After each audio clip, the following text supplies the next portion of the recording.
Hello students, कैसे हो आप लोग। आई होप आप सब बढ़िया होंगे, ठीक ठाक होंगे, मज़े में होंगे। बेटा अपना पीरियोडिक टेबल चल रहा था और पीरियोडिक टेबल में आज अपना चलेगा बेटा लेंथ एंड वेट। कल अपन ने एक क्लासिफिकेशन तो ख़त्म कर लिया था, एसपीडीएफ वाला कर लिया था ना। अब चलेगा इनर्ट वाला, ट्रांजिशन, इनर्ट ट्रांजिशन और इनर्ट और नॉर्मल रिप्रेजेंटेटिव, है ना। तो ये चलेगा क्लासिफिकेशन। और आज मैं आपको सिखाऊंगा कि कैसे आप डिटर्मिनेट करेंगे कि कौन सा एलिमेंट कौन से ग्रुप का होगा, कौन से ब्लॉक का होगा, है ना। ये सब आज अपन सीखेंगे। आज का लेक्चर बहुत ज़्यादा इंपॉर्टेंट होने वाला है बेटा, ध्यान से बैठें, ध्यान से लिखें, ठीक है।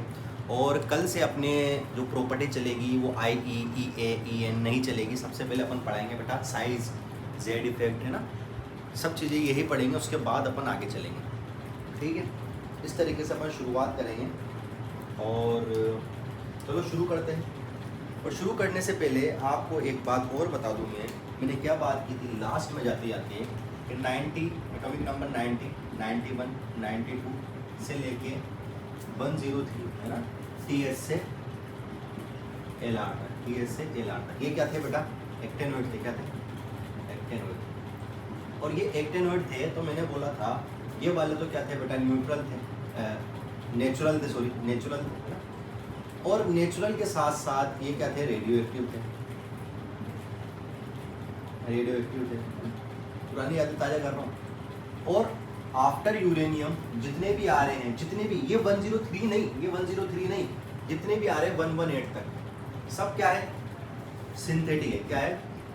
सिंथेटिक। सिंथेटिक मतलब मेन मेड है और क्या है? रेडियो एक्टिव, ठीक है।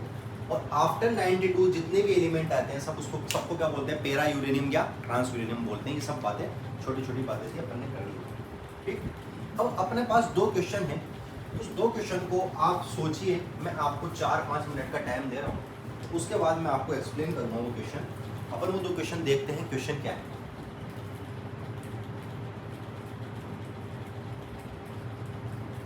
पहला क्वेश्चन है एटॉमिक नंबर 101 के लिए कौन सा स्टेटमेंट करेक्ट है। स्टेटमेंट नंबर 1 लिख रहा हूं मैं, एक्टेनोइड 5F सीरीज। स्टेटमेंट नंबर 1 है, ये 5F सीरीज का है। दूसरा लिख रहा हूं, ये एक्टेनोइड है।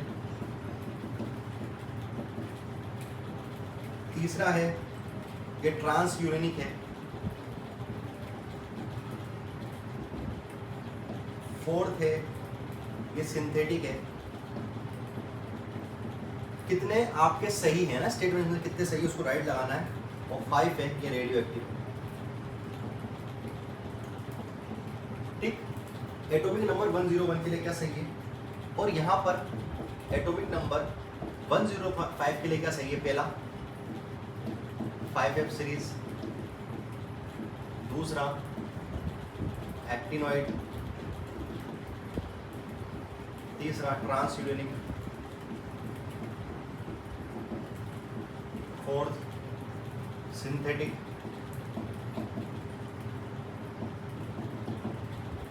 फिफ्थ रेडियो एक्टिव, ठीक है। आपको बताना है इसके लिए कौन सा सही है और इसके लिए कौन सा सही है। चलो आपके पास मस्त टाइम है, करो।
बेटा क्वेश्चन हो गया होगा।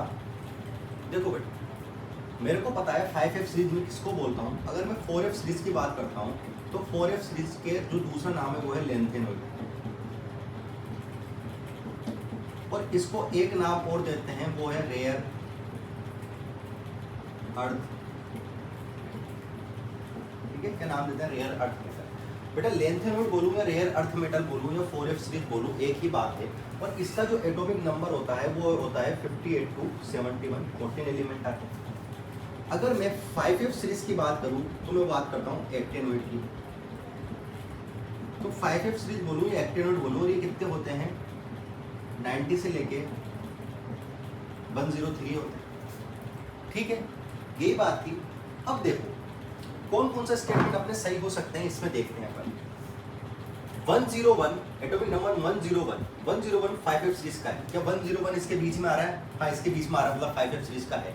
5F सीरीज का यह एक्टेनॉइड होता है। 90 से 103 एक्टेनॉइड है। हाँ एक्टेनॉइड, ये भी सही है। ये ट्रांस यूरेनिक होता है। मैंने बताया after uranium 92 all elements are transurianic। चाहे मैं एक्टिनोइड की बात करूं, चाहे मैं पूरे के पूरे एलिमेंट की बात करूं जो पीरियोडिक टेबल में अभी बचे, ट्रांसयूरेनिक। हाँ साहब ट्रांसयूरेनिक, क्यों? क्योंकि 92 के बाद आ रहा है इसलिए ट्रांसयूरेनिक है। क्या ये सिंथेटिक है? हाँ साहब, क्यों? 92 के बाद आने वाले जितने भी एलिमेंट है सब क्या सिंथेटिक है, मैन मेड है। क्या ये रेडियो एक्टिव है? हाँ रेडियो एक्टिव है। 90 से लेके 118 तक सारे रेडियो एक्टिव है। अगर मैं 105 के बारे में बात करूं तो 105 5F सीरीज में आ रहा है क्या? 5F सीरीज में तो कहाँ खत्म हो जाती है? 103 पे, मतलब ये 5F सीरीज है ही नहीं। और ये 5F सीरीज नहीं है, इसका मतलब ये एक्टिनोइड भी नहीं है, तो ये एक्टिनोइड भी नहीं है। क्या ये ट्रांसयूरेनिक है? हाँ ट्रांसयूरेनिक है। यूरेनियम 92 के बाद आने वाले सारे एलिमेंट क्या है? ट्रांसयूरेनिक है। क्या ये सिंथेटिक है? हाँ ये सिंथेटिक है। 92 के बाद सारे सिंथेटिक है। क्या ये रेडियो एक्टिव है? हाँ ये रेडियो एक्टिव है। आई बात समझ में? डिफरेंस समझ में आया? क्वेश्चन का डिफरेंस क्या है ना? क्वेश्चन में थोड़ा सा डिफरेंस है लेकिन समझने वाली बात है बेटा। ये वाली लाइन बहुत स्टार्ट, ये वाली लाइन बहुत स्टार्ट, अच्छी इंपॉर्टेंट लाइन है बेटा ये वाली, थोड़ा सा ध्यान रखना। लिखो बेटा,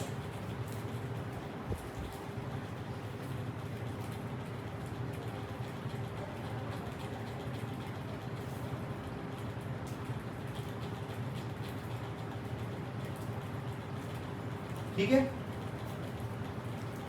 चलो बेटा, कुछ एटॉमिक नंबर से दे रहा हूं मैं, कुछ एटॉमिक नंबर ही कुछ एलिमेंट्स दे रहा हूं। उस एलिमेंट का एटॉमिक नंबर आप करके दिखाना, मतलब इलेक्ट्रॉनिक कॉन्फ़िगरेशन लिख के दिखाना। क्योंकि इलेक्ट्रॉनिक कॉन्फ़िगरेशन आपको मैंने पूरी एक लेक्चर दिया है, तो उसी बेस पे मैं आपको चाहता हूं कि आप वो सब काम कर सकें, ठीक है। इसलिए मैं वो लिखा रहा हूँ। वैसे 11th के बच्चों को ये लिखाना नहीं चाहिए, लेकिन क्योंकि मैंने पूरा एक लेक्चर इस पे बेस डाला था, एटॉमिक नंबर इलेक्ट्रॉनिक कॉन्फ़िगरेशन के बेस, इसलिए मैं लिखा रहा हूँ।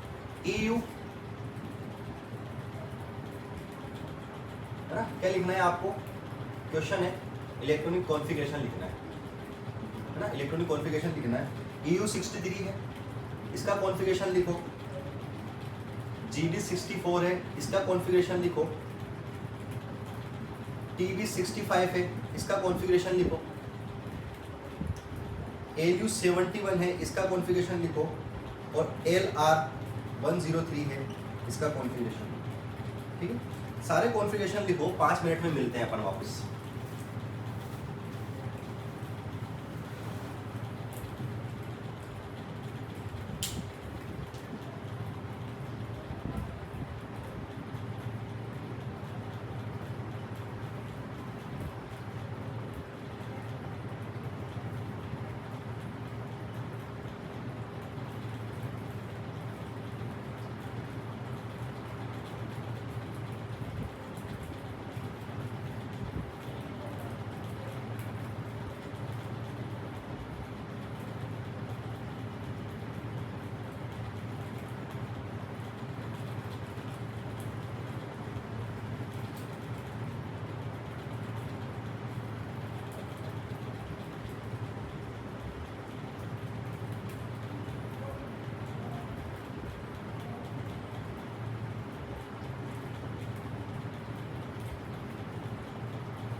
ठीक है बेटा, आपको ये आया होगा, कैसे आया होगा एक बार देखते हैं। अगर मैं वापस अगर लिखना सिखाऊं, चलो लिखना सीख ही लेते हैं, एक बार और लिखना सीख लेते हैं। तो आपको लिखने के लिए सबसे पहले याद होना चाहिए, ये ना अगर कर 0 है ना, इसका एटॉमिक नंबर 2, 10, 18, 36, 54, 86, यही होता है। ठीक है, 54 ही होता है शायद, जिन्होंने 54 ही होता है। और इसके पीरियड याद रखना बेटा, ये कौन से पीरियड का है, ये फर्स्ट पीरियड का, ये सेकंड पीरियड का, ये थर्ड पीरियड का, ये फोर्थ पीरियड का, ये फिफ्थ पीरियड का, और ये सिक्स्थ पीरियड का। सबसे अच्छी बात है अपने एग्जाम में कि आपको कुछ भी याद नहीं करना है, ये नीट में या जेई मेंस में आपको एटॉमिक नंबर खुद देख रखें कि इसका एटॉमिक नंबर 63 होता है। अब सबसे पहला स्टेप ये होता है कि एटॉमिक नंबर 63 के सबसे नियरेस्ट इनर गैस कौन सी है। एटॉमिक नंबर 63 के सबसे नियरेस्ट इनर गैस कौन सी है, और एटॉमिक नंबर 63 से कम होनी चाहिए, वो ज़्यादा नहीं होनी चाहिए, कम होनी चाहिए। तो मैं बोलता हूँ 63 के नियरेस्ट कौन सी है, 54। कौन सा है, 54। तो मैं लिखता हूँ xenon 54, xenon 54। After inert gas electron enter in S subshell, after inert gas electron enter in subshell, S subshell. कितने सबशेल पूरे शेल पूरे हो गए बेटा, 6 शेल पूरे हो गए। तो एस वाला कौन सा आएगा, 6s। तो यहाँ पर आएगा 6s, यहाँ पर आएगा 4f, और यहाँ होगा 5d। समझना, मुझे पता है 63 to 71 सॉरी 58 to 71 किसके आते हैं, लेंथेनॉइड के आते हैं। मतलब ये एफ ब्लॉक का है, ये भी एफ ब्लॉक का है, ये भी एफ ब्लॉक का है, ये भी एफ ब्लॉक का है, ये भी एफ ब्लॉक का, सारे एफ ब्लॉक के। ये सारे किसके हैं, ये सारे किसके हैं, लेंथेनॉइड के। किसके हैं, लेंथेनॉइड के। और ये किसका है, एक्टिनॉइड का। और ये सारे किसके हैं, एफ ब्लॉक के। और एफ ब्लॉक में मेरे को एक बार 100% एक बात पता है कि डी में या तो 0 होंगे या 1 होंगे। डी में 0 और 1 से ज़्यादा हो ही नहीं सकते, है ना। ये सब बात मैंने पहले बोल दी। तो बेटा जिनोन 63 54 एलिमेंट बढ़ चुका हूँ। After inert gas electron enter in S subshell, यानी कि सबसे पहले एस में जाएगा और एस फुलफिल होगा। तो 54 और 2 56, और 56 में से 63 माइनस करो तो कितना आएगा बेटा, 63 माइनस 56, तो 7 इलेक्ट्रॉन। और 7 इलेक्ट्रॉन किस में आएंगे, एफ में, इसमें आएगा 0। अगर 64 की बात करता हूं तो 64 में जिनोन 54 4f8 5d0 6s2। लेकिन होता क्या है, इसका ये कॉन्फ़िगरेशन नहीं होता है। क्यों होता है, क्यों नहीं होता है, ड्यू टू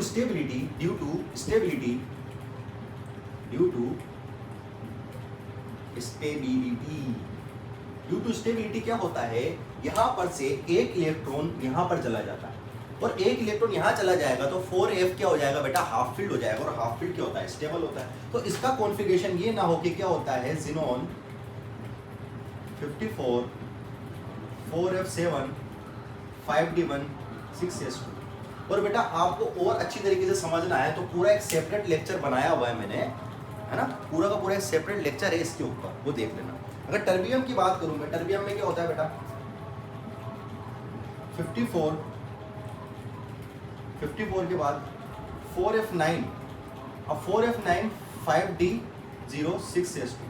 अब ऐसे मत कर देना बेटा, यहाँ पर 2 इलेक्ट्रॉन ले आओ, है ना, इसको फील्ड स्टेबल करने के लिए। क्यों नहीं हो सकता ये काम इसलिए नहीं हो सकता क्योंकि एफ ब्लॉक में डी में 0 या 1 है। अगर एलयू लेके आता हूँ मैं तो मेरे पास क्या है, जिनोन 54 4f14 5d1 6s2 आई थी, है ना। देख लो 52 और 56 और 4 60 70 71 सही है। अगर एल आर की बात करूं तो एल आर अब दूसरी सीरीज का आ गया बेटा। एल आर में सबसे नियरेस्ट कौन सा है, यहाँ पर कितना होता है बेटा, 118 होता है, जो किसका होता है, 7 पीरियड का। सबसे नियरेस्ट है रेडोन, तो यहाँ मैं लिखूंगा रेडोन 86। और रेडोन कौन से पीरियड का था, 6 पीरियड का। मतलब अगला इलेक्ट्रॉन किस में जाएगा, 7th पीरियड में जाएगा, और 7th भी किस में जाएगा, एस में जाएगा, 7s2। और यहाँ पर 5f होगा और यहाँ पर 6d होगा।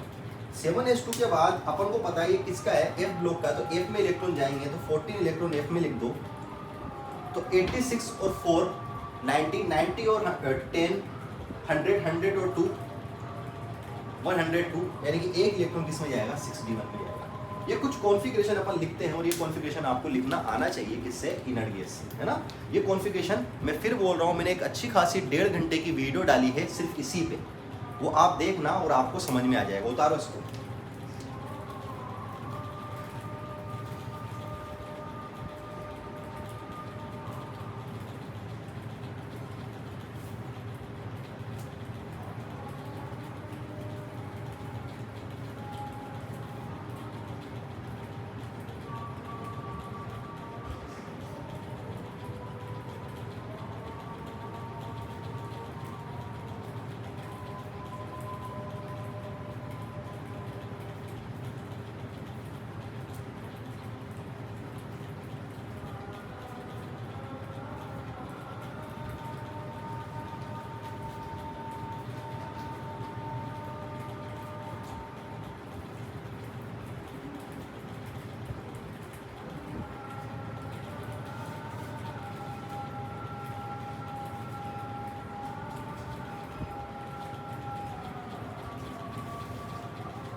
आई थिंक बेटा उतार लिया होगा, तो उतार लिया होगा तो अपन को एक कॉन्फ़िगरेशन और बताना है। मैं यहीं लिख लूँ बेटा, यहीं लिख लूँ।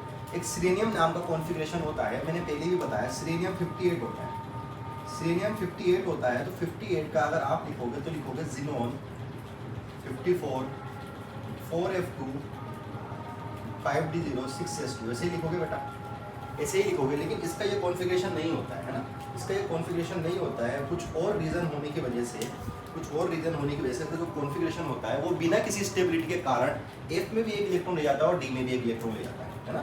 ये थोड़ा सा इंपॉर्टेंट है, इसको याद रखना बेटा, इंपॉर्टेंट है, इसको याद रखना। सीरेनियम का क्या होता है, जिनोन 54 4f1 5d1 6s2, ये इसका कॉन्फ़िगरेशन सही होता है। ये क्या होता है बेटा, सारे ये वाला क्या होता है, गलत होता है। ये सारे इंपोर्टेंट कॉन्फ़िगरेशन जैसे आते हैं वैसे वैसे मैंने आपको बता दी। चलिए बेटा आगे की तरफ अपन मूव करते हैं, और आगे की तरफ अपन मूव करते हैं तो अब दूसरा क्लासिफिकेशन आएगा अपन किससे, इनर्ट ट्रांजिशन, नॉर्मल और इनर्ट ट्रांजिशन। चलो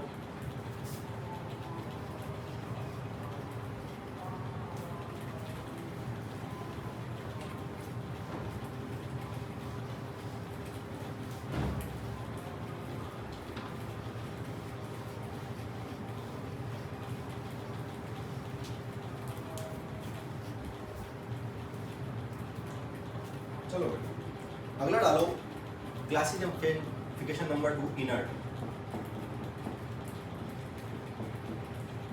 गैस, है ना। Classification number 2 inert gas. देखो बेटा इनर्ट गैस का जनरल कॉन्फ़िगरेशन क्या रहता है, जनरल कॉन्फ़िगरेशन रहता है NP6। क्या रहता है, NP6 रहता है, एक को छोड़ के, एक्सेप्ट हीलियम। हीलियम का बेटा, हीलियम भी एक इनर्ट गैस है, लेकिन हीलियम का जो जनरल कॉन्फ़िगरेशन रहता है वो क्या रहता है बेटा, NS2। क्या रहता है, NS2।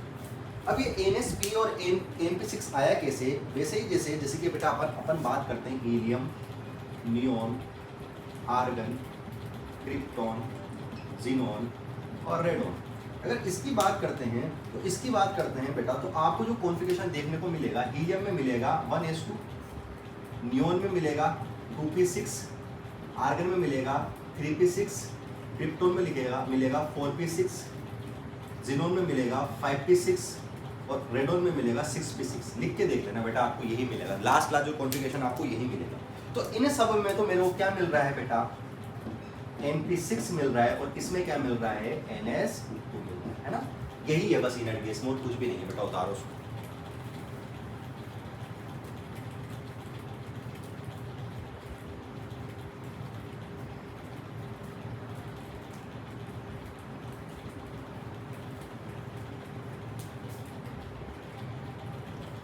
ठीक है बेटा, अगर मैं इसके पीरियड की बात करूं कि इसका पीरियड कौन सा होता है, सर ये बता दो। तो बेटा ये पीरियड कौन कौन सा होता है, 1 to लेके 7 सभी में पाया जाता है। 1 to लेके 7 हीलियम फर्स्ट में पाया जाता है और 118 में पाया जाता है ना। तो सब में ही पाया जाता है, ये तो सब में ही पाया जाता है।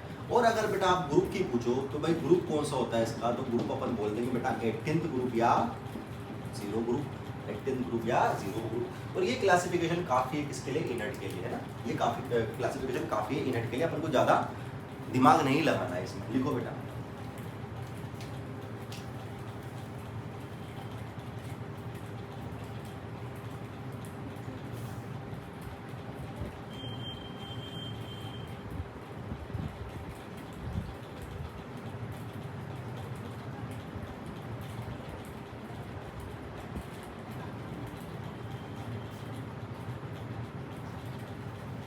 अब मोस्ट इंपॉर्टेंट क्लासिफिकेशन जो है ट्रांजिशन, कौन सा है, ट्रांजिशन।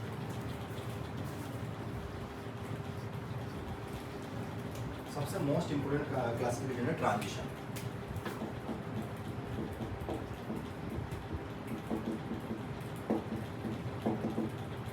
ट्रांजिशन ट्रांजिशन वैसे तो बेटा सबसे ज्यादा अपन को कहाँ पढ़ने को मिलेगा,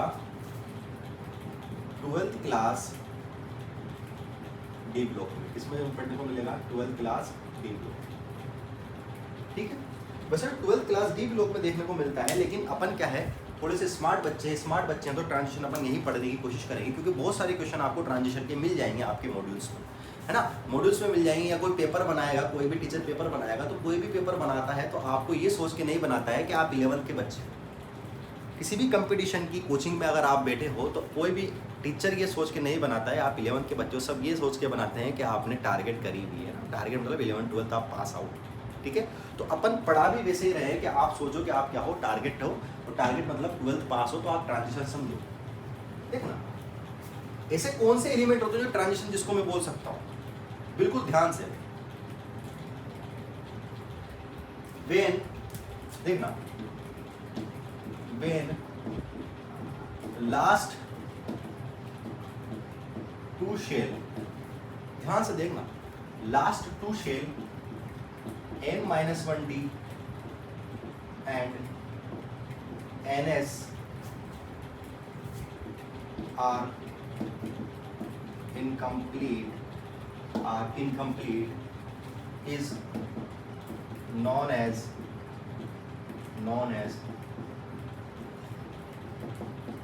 transition element।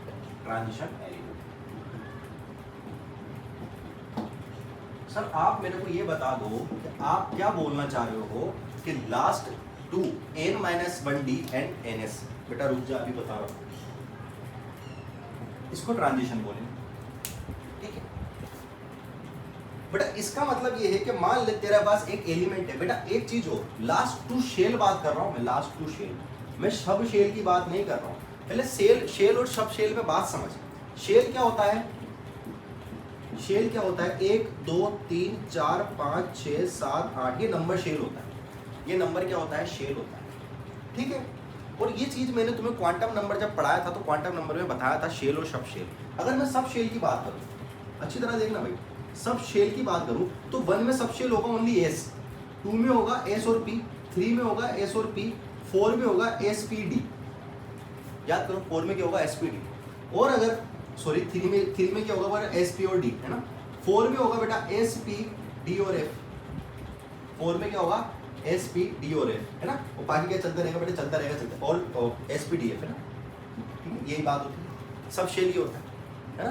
तो क्योंकि 3D हो सकता है लेकिन 3F नहीं हो सकता, और 2F नहीं हो सकता, और 2D भी नहीं हो सकता, 2P होता है ना। तो ये सब शेल के बारे में थोड़ी जानकारी है, देखना। लेकिन मैं क्या बोल रहा हूँ बेटा, शेल कंप्लीट होना चाहिए। जैसे कि मान लो मैंने एक एलिमेंट लिया क्रोमियम, मैंने एक एलिमेंट लिया क्रोमियम 24, चलो क्रोमियम से नहीं अपन टाइटेनियम से करते हैं। पहले टाइटेनियम लिया बेटा 22, टाइटेनियम 22 लिया तो 1s2 2s2 2p6 3s2 3p6 3d2 4s2। क्या मैं 3d2 4s2 ऐसे ही लिखता हूँ कॉन्फ़िगरेशन। अब लास्ट टू शेल कौन से, एक तो शेल नंबर 3, ये शेल नंबर कौन सा है 3, और ये कौन सा है शेल नंबर 4। क्या शेल नंबर 3 शेल नंबर 4 यही तो है। क्या शेल नंबर 3 कंप्लीट है क्या शेल नंबर 3 कंप्लीट है क्या। अच्छा और देखो इसको थोड़ा सा और बनाएंगे। Well last two shell n-d और ns are complete is known as transition element. अब ये कंप्लीट इनकम्प्लीट जो होगी ना बेटा, इनकम्प्लीट जो होगी ना, ये इसकी आयनिक फॉर्म भी हो सकती है और इसकी ये नॉर्मल फॉर्म भी हो सकती है, नॉर्मल फॉर्म भी हो सकती है। आयनिक फॉर्म और नॉर्मल फॉर्म का मतलब अभी समझेंगे बेटा, ये भी स्टार लाइन है, इसको भी स्टार करना है अपन को, है ना। आयनिक फॉर्म और नॉर्मल फॉर्म का मतलब क्या है अभी समझेंगे। पहले इधर देखो, टाइटेनियम में अपन ने ये 3 शेल है और ये 4 शेल है, क्या 3 शेल कंप्लीट है क्या? अगर बेटा 3 शेल कंप्लीट होगी ना, तो 3 शेल जब कंप्लीट होगी, जब डी में भी 10 इलेक्ट्रॉन हो जाएंगे, जब डी में भी 10 इलेक्ट्रॉन हो जाएंगे तब जाके 3 शेल कंप्लीट होगी, मतलब 3 शेल इनकम्प्लीट है। तो मैं लिख सकता हूँ ये क्या है, इनकम्प्लीट, इनकम्प्लीट, ठीक है, इनकम्प्लीट है, समझ गया। शेल नंबर 4, बेटा शेल नंबर 4 में only S sub shell full है, फुल फिल है। एस में 4 में बेटा अभी 4p भी आना बाकी है, 4d भी आना बाकी है और 4f भी आना बाकी है। ना तो इसमें 4d आया, ना इसमें 4p आया, ना इसमें 4f आया, है ना, इसमें कुछ नहीं आया। इसका मतलब ये भी क्या है, इनकम्प्लीट है, ये भी क्या है, इनकम्प्लीट है। तो जिसमें लास्ट 2 शेल, ये भी इनकम्प्लीट, ये भी इनकम्प्लीट, उसको क्या बोलते हैं, ट्रांजिशन एलिमेंट बोलते हैं। क्या बोलते हैं, ट्रांजिशन एलिमेंट। तो टाइटेनियम क्या है, ट्रांजिशन। टाइटेनियम क्या है, ट्रांजिशन। सर आ गई बात समझ में, बहुत बढ़िया, ठीक है बेटा। ट्रांजिशन एलिमेंट आपको डी ब्लॉक के मिलेंगे, इसके मिलेंगे, डी ब्लॉक के एलिमेंट ट्रांजिशन मिलेंगे। डी ब्लॉक में टोटल 40 एलिमेंट है। कितने एलिमेंट है, 40 एलिमेंट है। कितने, 40 एलिमेंट। उस 40 एलिमेंट में से 36 एलिमेंट, 36 एलिमेंट्स ट्रांजिशन है, ठीक है। ट्रांजिशन कितने हैं, 36। 4 एलिमेंट ट्रांजिशन नहीं है, 4 एलिमेंट ट्रांजिशन नहीं है। बेटा सब एक्सप्लेन करूंगा, 1 मिनट टाइम दो थोड़ा सा। डी ब्लॉक में जितने भी एलिमेंट आते हैं सबको बोलते हैं ट्रांजिशन, और डी ब्लॉक में 40 एलिमेंट आते हैं। 40 में से 36 तो ट्रांजिशन एलिमेंट है, लेकिन 4 ट्रांजिशन एलिमेंट नहीं है। और वो 4 जो है वो कौन कौन से है, Zn, Cd, Hg और Cn। Cn का एटॉमिक नंबर होता है बेटा 112। ये ट्रांजिशन नहीं है। और ये कौन से ग्रुप के हैं, अगर आपको थोड़ा सा आइडिया हो तो मैंने जब ग्रुप लिखाया था तो आपको पता है ये कौन से ग्रुप के बेटा, ये सेकंड बी ग्रुप के। याद करो, सेकंड बी ग्रुप, या इसको बोल सकते हैं 12th ग्रुप, है ना। सेकंड बी ग्रुप या 12th ग्रुप, याद करो, सेकंड बी ग्रुप या 12th ग्रुप अपन ने लिखा था, समझना। मैं बोल रहा हूं कि 36 एलिमेंट तो 36 एलिमेंट तो ट्रांजिशन है, डी ब्लॉक को ट्रांजिशन बोलते हैं। 36 एलिमेंट ट्रांजिशन है, 4 को छोड़ के वो Zn, Cd, Hg और Cn है, ठीक है। मतलब सेकंड ग्रुप में बोलूं तो पूरे डी ब्लॉक में सेकंड ग्रुप ट्रांजिशन नहीं है। क्यों, इसका मतलब क्यों, है ना। इसका मतलब समझने के लिए मेरे को एक क्वेश्चन लेना पड़ेगा। एक क्वेश्चन था, एक क्वेश्चन में लेता हूं बेटा कॉपर वाला। कॉपर वाला मेरे को ये चीज समझाएगा, आयनिक और नॉर्मल फॉर्म का मतलब समझाएगा सबसे पहले, है ना। लास्ट 2 के साथ साथ आयनिक और नॉर्मल का फॉर्म समझाएगा, ठीक है। अगर मैं कॉपर का एग्जांपल लेता हूं तो कॉपर होता है 29, और 29 का configuration 1s2, 2s2, 2p6, 3s2, 3p6, 3d10, 4s1 होता है। हाँ ना बोलना पड़ेगा भाई, ये होता है कि नहीं होता। और कॉपर का कॉन्फ़िगरेशन मैंने लिखना सिखाया था, ड्यू टू स्टेबिलिटी D9 से कितना हो जाता है बेटा, D10 हो जाता है, ये मैंने सीखना सिखाया है, ठीक। अब मैं बोलता हूँ साहब लास्ट 2 शेल देखो, लास्ट 2 शेल देखो, तो आप बोलोगे सर लास्ट 2 शेल 3 हो और कौन सा है, 4 है। और आपने बोला था कि 3 में S आता है, P आता है, D आता है, और तीनों के तीनों क्या है, फुल है। तीनों के तीनों क्या है, फुल है। और फुल है और ये क्या है, फुल नहीं है। तो आपने तो बोला था सर कि 2 इनकम्प्लीट हो गए ना तभी ट्रांजिशन एलिमेंट है, और आपने बोला कॉपर तो ट्रांजिशन एलिमेंट है, क्योंकि आपने Zn, Cd, Hg और Cn में कहीं भी कॉपर का नाम नहीं लिया, कहीं भी कॉपर का नाम नहीं लिया। मैं बोल रहा हूँ बेटा सुन, मैंने एक नीचे लिखाया है आयनिक फॉर्म या नॉर्मल फॉर्म। ये कॉपर की नॉर्मल फॉर्म है, ये कॉपर की कौन सी फॉर्म है, नॉर्मल फॉर्म, नॉर्मल फॉर्म। इसमें कोई भी चार्ज नहीं है, इसकी नॉर्मल फॉर्म। नॉर्मल फॉर्म में हो सकता है इसके फुलफिल हो, क्योंकि 3 तो अभी फुलफिल है, लास्ट 2 फुलफिल नहीं चाहिए मेरे को, लास्ट 2 क्या चाहिए, इनकम्प्लीट चाहिए। तो मैं बोलता हूँ बेटा कॉपर का एक कॉपर प्लस 1 भी होता है, कॉपर का एक कॉपर प्लस 1 भी होता है। और कॉपर का जब कॉपर प्लस 1 बनाता हूँ तो ये आता है 3d10 और 4s0। तो आप बोलोगे सर अभी भी पूरा कंप्लीट है, अभी भी 3 वाला तो कंप्लीट ही है, देखो 3s2 और 3p6, ये इसकी आयोनिक फॉर्म है। तो मैं बोलता हूँ बेटा अभी रुक, कॉपर एक स्टेट और शो करता है, वो होता है कॉपर प्लस 2, कॉपर प्लस 2। और जब मैं कॉपर प्लस 2 करता हूँ ना तो मेरे पास 3s2, 3p6 और 3d9 और 4s0 मिल जाता है। इसका मतलब मेरे पास इस बार 3 भी इनकम्प्लीट है और 4 भी इनकम्प्लीट है, ये भी इनकम्प्लीट है और ये भी क्या है, इनकम्प्लीट है। और जब 3 और 4 दोनों इनकम्प्लीट होंगे तो जब लास्ट 2 शेल इनकम्प्लीट हो सकते हैं तो मैं इसको क्या बोलूंगा, ट्रांजिशन एलिमेंट बोलूंगा। क्या बोलूंगा, ट्रांजिशन एलिमेंट बोलूंगा। हाँ क्या ना। तो मैं बोलता हूं कि when last 2 shell n minus d and ns shell incomplete is known as transition element। लेकिन एक शर्त और है, चाहे वो आयनिक फॉर्म में करे चाहे वो नॉर्मल फॉर्म में करे। जैसे कि कॉपर ने नॉर्मल फॉर्म में नहीं किया, लेकिन कॉपर प्लस 2 में इसने फटाफट आयनिक फॉर्म शो कर दी, और आयनिक फॉर्म शो करते ही इसके क्या हुआ, इनकम्प्लीट होते, इसको मैंने बोल दिया कॉपर ट्रांजिशन एलिमेंट है। कॉपर क्या है, ट्रांजिशन एलिमेंट है, इसको लिखो फिर आगे समझते हैं।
आई होप बेटा आपको ये समझ में आया होगा। इसके बाद अपन देखते हैं ZnCdHg के बाद देखते हैं ना, ZnCdHg के बारे में देखते हैं। तो आपने बोला कि सर आप क्या करो, नॉर्मल फॉर्म या आयनिक फॉर्म में कर लो, तो इसी तरीके से आप ZnCdHg के साथ भी तो आयन फॉर्म लेकर आ सकते हो भाई। ZnCdHg भी तो आयन फॉर्म में अपने डी को खाली कर सकते हैं, और जैसे डी को खाली कर देते हैं उसको भी बोल दो ट्रांजिशन एलिमेंट। मैं बोलता हूँ बेटा देखते हैं क्या होता है, क्या होता है देखते हैं, इधर देखते हैं।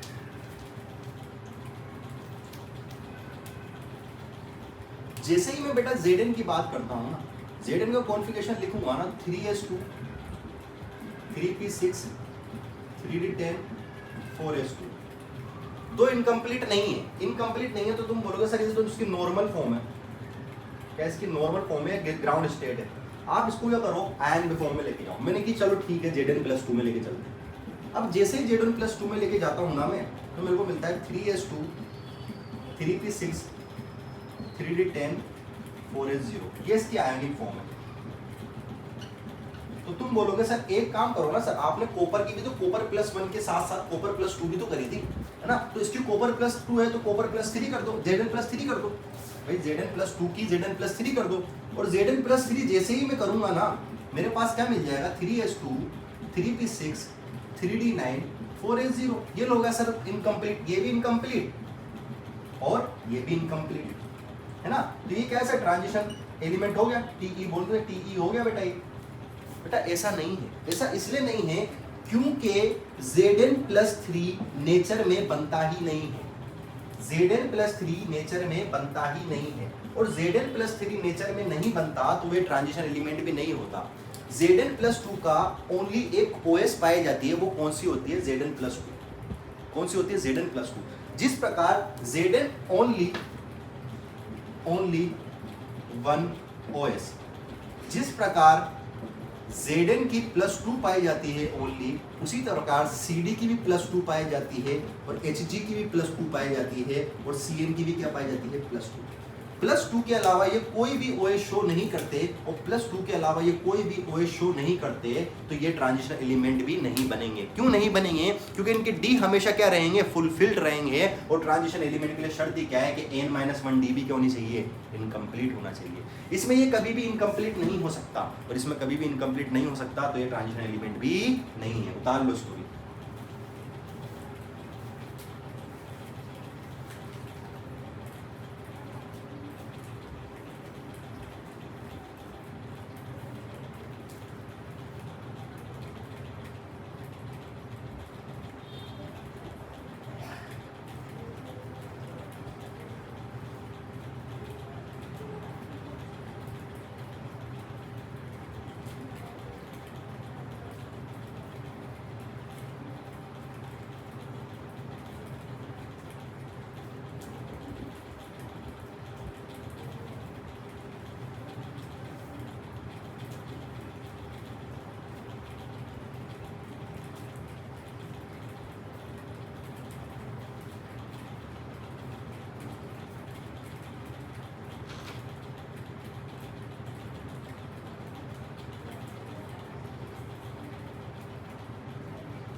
बेटा आपने आई थिंक लिख लिया होगा। तो अगर मैं पूछूं कि ट्रांजिशन एलिमेंट का पीरियड क्या होगा, तो इसका पीरियड वही होगा जो डी ब्लॉक का होता है। कौन सा, 3 to 7, 4 to 7 सॉरी। लेकिन मैं इसका जो ग्रुप पूछूं ना, तो इसका जो ग्रुप होगा ना बेटा, इसका ग्रुप वो नहीं है जो डी का होगा, इसका होगा ग्रुप बेटा 3 to 11। कितना होगा, 3 to 11। क्यों, क्योंकि 12th वाला ट्रांजिशन है ही नहीं। जबकि अगर डी के ग्रुप की बात करें तो डी का ग्रुप कौन सा होता है, 3 to 12 होता है ना, 3 to 12 होता है। ठीक है, चलो ट्रांजिशन भी खत्म हुआ। अब अगला चलते हैं बेटा इनर ट्रांजिशन के ऊपर।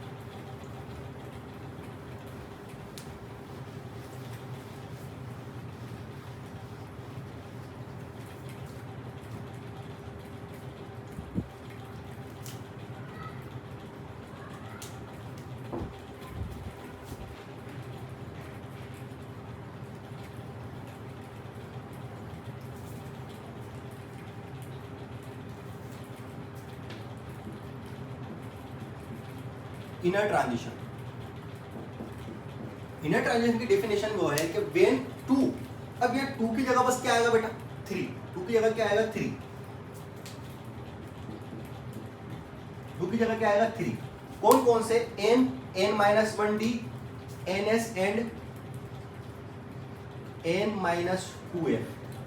वहां पर 2 था, यहां पर क्या आ गया 3। इस incomplete is known as inner transition element. Ionic form और नॉर्मल फॉर्म, बात खत्म। चाहे आयनिक हो चाहे नॉर्मल हो, कोई दिक्कत वाली बात नहीं है, आयनिक फॉर्म और नॉर्मल फॉर्म, ठीक है। और ये इनर ट्रांजिशन जो होते हैं वो होते हैं ऑल एफ ब्लॉक। जितने भी एफ ब्लॉक है ना, सारे के सारे क्या इनर ट्रांजिशन है ना।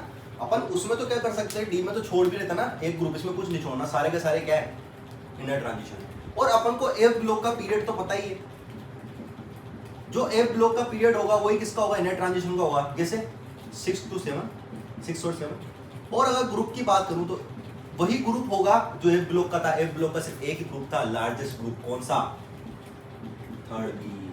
याद करो, पूरा का पूरा वही है, पूरा का पूरा कुछ नहीं है, बस इतना सा चेंज करना है। इसको भी लिखो, फटाफट लिखो।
सर एक इनर ट्रांजिशन एलिमेंट का उदाहरण दे तो मजा आता। कोई भी लेटा एफ ब्लॉक का कोई भी ले लेते, कोई भी एक एलिमेंट ले लेता हूँ मैं।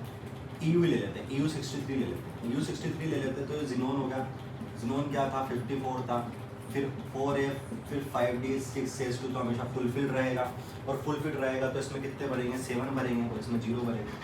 तो देखो 4 भी इनकम्प्लीट, 5 भी इनकम्प्लीट और 6 भी इनकम्प्लीट है ना। 6 भी इनकम्प्लीट है ना बेटा, 6D 6F थोड़े फुलफिल है ना। तो सारे इनकम्प्लीट है, उसमें ये भी इनकम्प्लीट, ये भी इनकम्प्लीट, ये भी इनकम्प्लीट, ये भी इनकम्प्लीट। INC इनकम्प्लीट है ना, INC और ये भी क्या है INC। तो ये क्या है, इनर ट्रांजिशन। अगर बेटा अगर मैं इसका जर्नल को फॉर्मूला पूछूं, किसका, इनर ट्रांजिशन का जर्नल फॉर्मूला बोलूं, जर्नल फॉर्मूला, तो जर्नल फॉर्मूला कॉन्फ़िगरेशन है, जर्नल फॉर्मूला वही होगा जो n का होता है। क्या होता है, n-2 F12 लेके 14, n-1d 0 या 1 और NS2।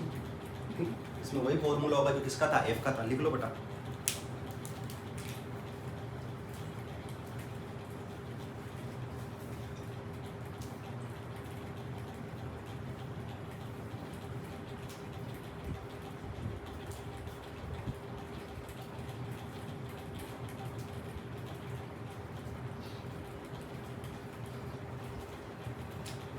चलो अगला देखते हैं, लास्ट क्लासिफिकेशन कौन सा, नॉर्मल या रिप्रेजेंटेटिव, नॉर्मल या रिप्रेजेंटेटिव।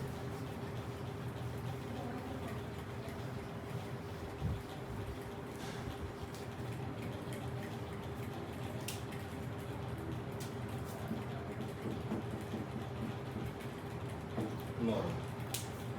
नॉर्मल की बात करूँ तो बेटा एस ब्लॉक और पी ब्लॉक सारे किस में आते हैं, नॉर्मल में आते हैं, सिर्फ इनर्ट को छोड़ के। सिर्फ किसको छोड़ के, इनर्ट को छोड़ के। तो अगर मैं नॉर्मल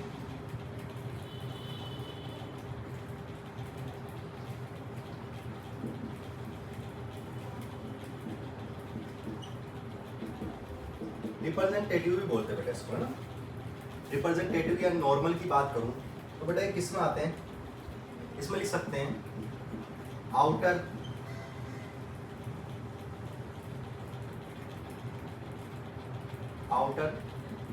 शेल इज इनकम्प्लीट।